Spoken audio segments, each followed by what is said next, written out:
1947 সালের মাত্র একটা সিদ্ধান্ত, একটা কলম, একটা মানচিত্র আর কয়েকটা সোজা সোজা দাগ, এই কয়েকটা রেখাই বদলে দিয়েছিল কোটি কোটি মানুষের ভাগ্য। এক রাতের মধ্যে ভাই হয়ে গেল বিদেশি, মা রয়ে গেল এপারে, ছেলে চলে গেল ওপারে। আর কারুর বাড়ি হলো ভারত, কারুর পাকিস্তান। একবার ভাবুন তো, এই বিভাজনটা যদি না হতো, যদি আজও ভারত, বাংলাদেশ, পাকিস্তান একই দেশের অঙ্গ থাকতো, তাহলে কি বিশ্বের সবচেয়ে শক্তিশালী দেশ আমেরিকা বা চীন হতো, নাকি আজকের বিশ্বের সবচেয়ে বড় সুপার পাওয়ার হতো অখণ্ড ভারত? আজ আমরা আবেগ দিয়ে নয়, রাজনীতি দিয়ে নয়, ইতিহাস, অর্থনীতি, সেনা শক্তি, কৃষি, প্রযুক্তি, মহাকাশ, শিল্প এবং বাস্তব তথ্যের ভিত্তিতে খুঁজে বের করার চেষ্টা করব, যদি ব্রিটিশরা ভারতকে ভাগ না করত, তাহলে আজ পৃথিবীটা কেমন হতো। ভিডিও শেষ পর্যন্ত থাকুন, আপনাদের অবাক হতেই হবে। 1947-এর আগে আজকের ভারত, পাকিস্তান এবং বাংলাদেশ তিনটি দেশ আলাদা ছিল না। সবাই মিলে ব্রিটিশ ভারতের অংশ ছিল। লাহোর, করাচি, ঢাকা, কলকাতা, দিল্লি সব একই প্রশাসনের অধীনে। একই রেল লাইন, একই মুদ্রা, একই সেনাবাহিনী, একই বাজার। কিন্তু ব্রিটিশদের মধ্যে একটা নীতি ছিল, ডিভাইড অ্যান্ড রুল, অর্থাৎ মানুষকে ভাগ করো আর সহজে শাসন করো। বিদ্রোহের পর ব্রিটিশরা বুঝেছিল, হিন্দু আর মুসলিম যদি একসাথে থাকে, তাহলে ভারতকে শাসন করা হয়ে যাবে অসম্ভব। এরপর শুরু হলো ধর্মভিত্তিক রাজনীতি, আলাদা ভোট, আলাদা প্রতিনিধিত্ব। ক্রমশ বাড়তে শুরু করলো অবিশ্বাস। আর শেষ পর্যন্ত 1947 সালের আগস্ট মাসে একটি কলমের আঁচড়ে জন্ম নিল দুই দেশ। তারপর 1971-এ আরো এক যুদ্ধ, জন্ম নিল বাংলাদেশ। কিন্তু একটা প্রশ্ন থেকেই যায়, এই বিভাজনের ফলে সবচেয়ে বেশি লাভ কার হয়েছিল, ভারত না পাকিস্তান না বাংলাদেশ? ইতিহাসের অনেক গবেষক মনে করেন সবচেয়ে বেশি লাভবান হয়েছিল ব্রিটিশ সাম্রাজ্য। কারণ একটি বড় শক্তিশালী দেশকে তিনটি ছোট দেশে ভাগ করা সবসময় কৌশলগতভাবে সুবিধাজনক। একটি মানচিত্র কল্পনা করুন, উত্তরে কাশ্মীর, পশ্চিমে করাচি ও গোয়াদার, পূর্বে চট্টগ্রাম, দক্ষিণে কন্যাকুমারী। এই বিশাল ভূখণ্ডে বাস করছে প্রায় 180 কোটিরও বেশি মানুষ। এটি হতো বিশ্বের সবচেয়ে বড় বাজার, সবচেয়ে বড় শ্রমশক্তি, সবচেয়ে বড় যুব জনসংখ্যা আর পৃথিবীর সবচেয়ে বড় গণতন্ত্র। কিন্তু শুধু জনসংখ্যা থাকলে কি সুপার পাওয়ার হওয়া যায়? না। তাহলে আসল শক্তি কোথায়? অর্থনীতি। ভাবুন, মুম্বাইয়ের শেয়ার বাজার, ঢাকার গার্মেন্টস শিল্প, করাচির সমুদ্র বন্দর, গুজরাটের উৎপাদন, বাংলার কৃষি, পাঞ্জাবের খাদ্যশস্য একই অর্থনীতির অংশ। কি হতো তখন? আজ ভারত বিশ্বের অন্যতম বৃহৎ অর্থনীতি, বাংলাদেশ তৈরি পোশাক রপ্তানিতে বিশ্বের অন্যতম শীর্ষ দেশ, পাকিস্তানে রয়েছে বিশাল তুলা উৎপাদন, কৃষি এবং আরব সাগরের গুরুত্বপূর্ণ বন্দর। এই তিনটে অর্থনীতি যদি একসাথে কাজ করতো, তাহলে একটি বিশাল উৎপাদন ক্ষেত্র তৈরি হতে পারত, একটি বিশাল আভ্যন্তরীণ বাজার তৈরি হতে পারত। আর বিদেশি বিনিয়োগকারীদের কাছে এটা হয়ে উঠত পৃথিবীর অন্যতম আকর্ষণীয় বাজার। কিন্তু এখানেই আসল প্রশ্ন, এটা কি আমেরিকাকে ছাড়িয়ে যেত, চীনকে টপকে যেত, নাকি জনসংখ্যা বেশি হলেও অর্থনৈতিকভাবে পিছিয়ে থাকতো? এই প্রশ্নের উত্তরই ভিডিওর পরের অংশে, কারণ এখন আমরা হিসাব করব অখণ্ড ভারতের সম্ভাব্য জিডিপি, শিল্প শক্তি, কৃষি শক্তি এবং কেন বিশ্বের বড় বড় কোম্পানিগুলো হয়তো প্রথমে আমেরিকা নয়, অখণ্ড ভারতেই বিনিয়োগ করত। ভাবুন, একটি দেশের জনসংখ্যা প্রায় 180 কোটি। শুধু মানুষ নয়, এরা সবাই ক্রেতা। একটি মোবাইল কোম্পানি যদি এই বাজারে প্রবেশ করে, তাহলে একসঙ্গে 180 কোটি মানুষের কাছে পণ্য বিক্রি করার সুযোগ পাবে। এটাই হলো মার্কেট সাইজ। বিশ্বের বড় বড় company Apple, Toyota, Samsung, Tesla সবাই প্রথমে কি দেখে জানেন? দেশের জনসংখ্যা নয়, ক্রয় ক্ষমতা এবং বাজার। আর এই বাজার আকৃষ্ট করত পৃথিবীর সবচেয়ে বড় বড় কোম্পানিগুলোকে। এশিয়ার সব থেকে বড় অর্থনৈতিক করিডোর হয়ে উঠত এই অখণ্ড ভারত। শুধু অর্থনীতি নয়, অখণ্ড ভারতের খরচাও অনেক কমে যেত। আজ বাংলাদেশ, পাকিস্তান, ইন্ডিয়া এই তিনটে দেশ আলাদা প্রশাসন চালানোর জন্য হাজার হাজার কোটি টাকা খরচ করে। কিন্তু যদি অখণ্ড ভারত হতো, একটা সেনাবাহিনী, একটা রেল মন্ত্রণালয়, একটা কেন্দ্রীয় ব্যাংক, একটা মুদ্রা, একটা কাস্টম ব্যবস্থা, একটা কর ব্যবস্থা, খরচ কতটা কমে যেত বলুন তো? আর সেই টাকা কোথায় যেত? স্কুল, হাসপাতাল, হাইওয়ে, বন্দর নির্মাণে, নতুন শিল্পাঞ্চলে। আর সবচেয়ে বেশি সুবিধা হতো, এক রাজ্য থেকে আরেক রাজ্যে কোনো সীমান্ত থাকতো না। ভাবুন, ঢাকার গার্মেন্টস কারখানায় তৈরি পোশাক সরাসরি দিল্লি, লখনৌ, মুম্বাই, চেন্নাই, বেঙ্গালুরুতে পৌঁছে যাচ্ছে, কোনো কাস্টম ডিউটি নেই। আজ ভারতের পশ্চিম দিকের সবচেয়ে বড় সমুদ্র বন্দর কোথায়? মুম্বাই, কান্ডালা, মুন্দ্রা। কিন্তু আজ যদি বিভাজন না হতো তাহলে ভারতের হাতে থাকতো করাচি বন্দর আর পূর্বে চট্টগ্রাম বন্দর।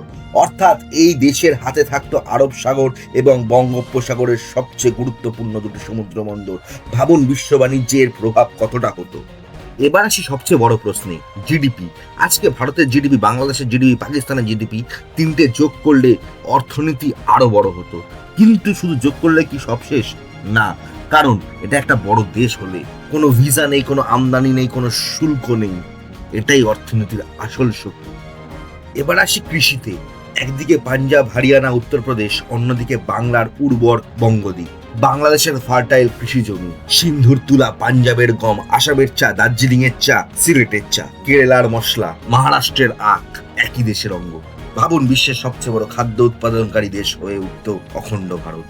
শুধু চাল নয়, শুধু গম নয়, সবজি, মাছ, চিংড়ি, আম, লিচু, চা, পাট, তুলা সব মিলিয়ে অখণ্ড ভারত বিশ্বের অন্যতম কৃষি শক্তিতে পরিণত হতো। কিন্তু শুধু খাদ্য উৎপাদন করলে তো হবে না, সেগুলোকে বিক্রি করবে কে? এবার আসছে শিল্পায়নের গল্প। ভাবুন বাংলাদেশের তৈরি পোশাক শিল্প, ভারতের সফটওয়্যার, গুজরাটের কেমিক্যাল শিল্প, তামিলনাড়ুর অটোমোবাইল শিল্প, পুনের গাড়ি কারখানা, লাহোরের উৎপাদন কেন্দ্র, করাচির বন্দর, সবই এক অর্থনীতির অংশ। আজ ভারতে তৈরি হয় Tata, Mahindra, Maruti Suzuki, Ashok Leyland, Royal Enfield. বাংলাদেশের হতে বিশ্বের অন্যতম দক্ষ গার্মেন্টস শ্রমশক্তি। পাকিস্তান বিশ্বের অন্যতম সেরা তুলা উৎপাদক। এই তিনটে যদি একসাথে কাজ করত তাহলে গাড়ি, কাপড়, সিট, ইঞ্জিন, ইলেকট্রনিক্স সবই এক দেশের ভেতর তৈরি হতে পারত। উৎপাদনের খরচ কমতো, রপ্তানি বাড়তো, চাকরি বাড়তো। বিদেশি কোম্পানিগুলোর কাছে এটা হয়ে উঠত চীনের চেয়েও বড় বিকল্প এবং হয়তো বিশ্বের সবচেয়ে বড় উৎপাদন কেন্দ্র। কিন্তু অর্থনীতি আর শিল্প থাকলে কেউ সুপার পাওয়ার হয় না। সুপার পাওয়ার হতে হলে লাগে মিসাইল, পারমাণবিক শক্তি, মহাকাশ প্রযুক্তি আর বিশ্বকে ভয় দেখানোর মতো প্রতিরক্ষা ক্ষমতা। যদি ভারত, বাংলাদেশ, পাকিস্তান একই সেনাবাহিনীর অংশ হতো তাহলে আজ কি বিশ্বের শক্তিশালী সেনাবাহিনী তাদের হতো? অখণ্ড ভারতের সেনাবাহিনী কত বড় হতে পারত। চীনের সঙ্গে তুলনা, আমেরিকার সঙ্গে তুলনা, পারমাণবিক শক্তি, ইসরো আর সুপার কোর সম্ভাবনা, বিশ্বের সবচেয়ে শক্তিশালী নৌবাহিনী হওয়ার সুযোগ, এগুলো জানবো আমরা পরের অংশে। একবার কল্পনা করুন আজকের ভারতের সেনাবাহিনী, তার সঙ্গে পাকিস্তানের সেনাবাহিনী, তার সাথে বাংলাদেশের সেনাবাহিনী, তিনটেই যদি এক পতাকার নিচে থাকতো কত বড় হতো সেই সেনাবাহিনী। শুধু সংখ্যার দিক থেকে নয়, অভিজ্ঞতার দিক থেকেও। একদিকে রাজস্থানের মরুভূমি, অন্যদিকে কাশ্মীরের পাহাড়, পূর্বে বাংলাদেশের নদী ও জলভূমি, দক্ষিণে বিশাল উপকূল। অর্থাৎ প্রতিটা ধরনের যুদ্ধের অভিজ্ঞতা থাকতো এই সেনাবাহিনীর।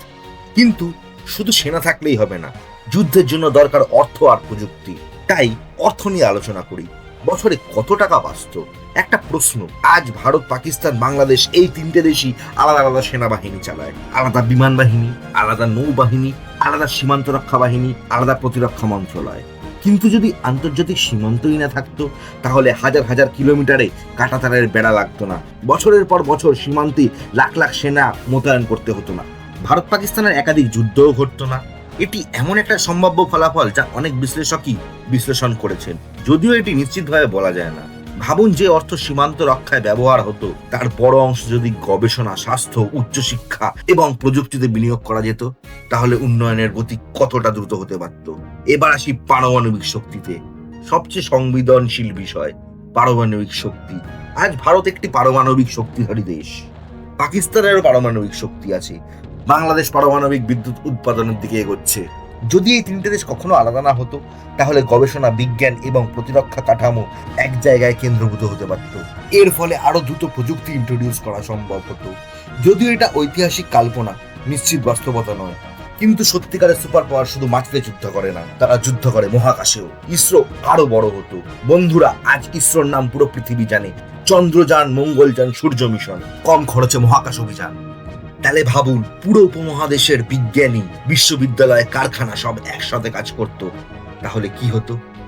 আরো বেশি স্যাটেলাইট, আরো বড় উৎক্ষেপণ কেন্দ্র, আরো দ্রুত গবেষণা, আরো শক্তিশালী মহাকাশ শিল্প তৈরি হতে পারত। একই সঙ্গে চট্টগ্রাম ও করাচি বন্দর, দক্ষিণ ভারতের মহাকাশ শিল্প এবং পূর্ব ভারতের প্রযুক্তি প্রতিষ্ঠানগুলি একটি বৃহৎ ব্যবস্থার অংশ হতে পারত।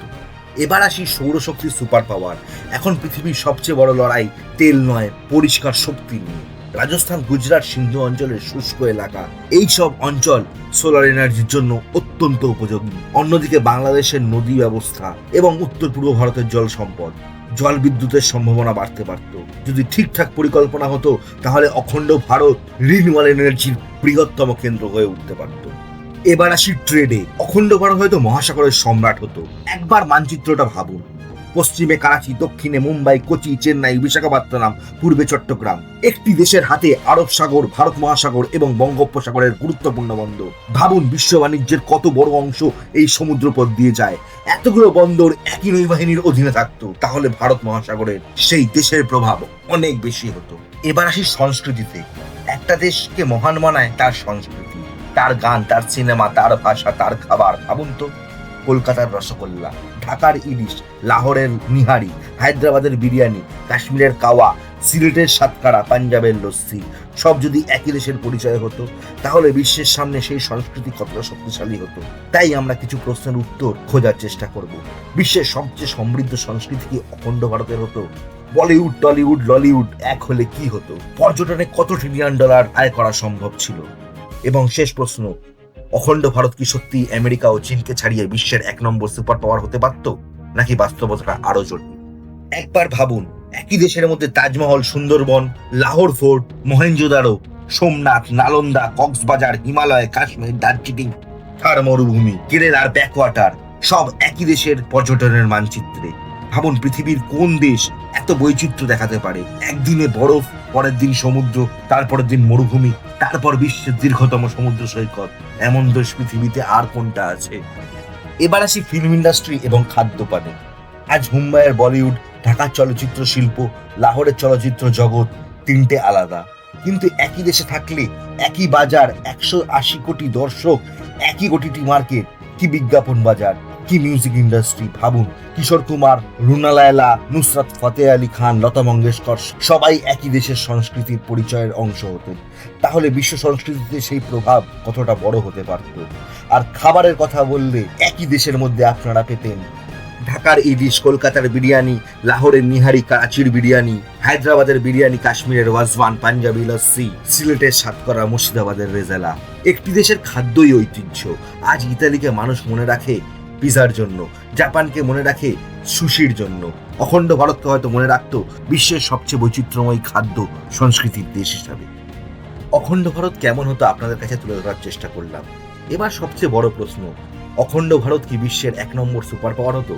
উত্তরটা এত সহজ নয়, কারণ একটি দেশের শক্তি শুধু জনসংখ্যা দিয়ে হয় না, শুধু জমি দিয়ে হয় না। প্রয়োজন ভালো শাসন, সুশাসন, আইনের শাসন, দুর্নীতির বিরুদ্ধে কঠোর ব্যবস্থা, উচ্চমানের শিক্ষা, বিজ্ঞান, ধর্মীয় সম্প্রীতি এবং রাজনৈতিক স্থিরতা। যদি সবকিছু একসঙ্গে বজায় রাখা যেত তাহলে অখণ্ড ভারত বিশ্বের অন্যতম শক্তিশালী রাষ্ট্রে পরিণত হতো। কিন্তু যদি আভ্যন্তরীণ সংঘাত, ধর্মীয় উত্তেজনা এবং রাজনৈতিক অস্থিরতা বেড়ে যেত তাহলে এত বড় দেশ পরিচালনা করা কঠিন হয়ে উঠতে পারত। এই কারণে ইতিহাসবিদরা বলেন, বড় হওয়াই যথেষ্ট নয়, ঐক্য ধরে রাখা সবচেয়ে বড় চ্যালেঞ্জ। ভিডিওর শেষ পর্যায়ে আপনাদের আরেকবার ভাবার অনুরোধ করব। ভাবুন, দিল্লি থেকে ট্রেনে উঠলেন, কেউ সরাসরি লাহোর, কেউ করাচি, কেউ ঢাকা, কেউ চট্টগ্রাম, একবারে ঘুরে আসতে পারবেন, কোনো পাসপোর্ট ছাড়া, কোনো ভিসা ছাড়া। আরো ভাবুন, কত মানুষ নিজেদের জমি ভিটাতে ফিরে যেতে পারবেন, কত ইতিহাস, কত স্মৃতি আজও বেঁচে থাকবে। বন্ধুরা, আজকের ভিডিওটা কোনো রাজনৈতিক দাবি নয়, এটি ইতিহাসের হোয়াট ইফ বা ইতিহাসের বিকল্প চিন্তা পরীক্ষা। বাস্তবে কি হতো কেউ নিশ্চিতভাবে বলতে পারে না, তবে ইতিহাস থেকে আমরা একটা শিক্ষা অবশ্যই পাই। যখন মানুষ বিরক্ত হয় তখন শুধু মানচিত্র ভাঙে না, ভেঙে যায় অর্থনীতি, সম্পর্ক, পরিবার এবং ভবিষ্যতের অসংখ্য সম্ভাবনা। এবার আপনারা বলুন, যদি অখণ্ড ভারত হতো তাহলে কি সেটি আজকের সবচেয়ে শক্তিশালী দেশ হতো, না এত বড় দেশ চালানোই অসম্ভব হয়ে উঠত?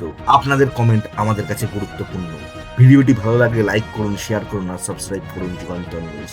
আমি জিৎ, আবার দেখা হবে নতুন একটি ভিডিওতে। নমস্কার।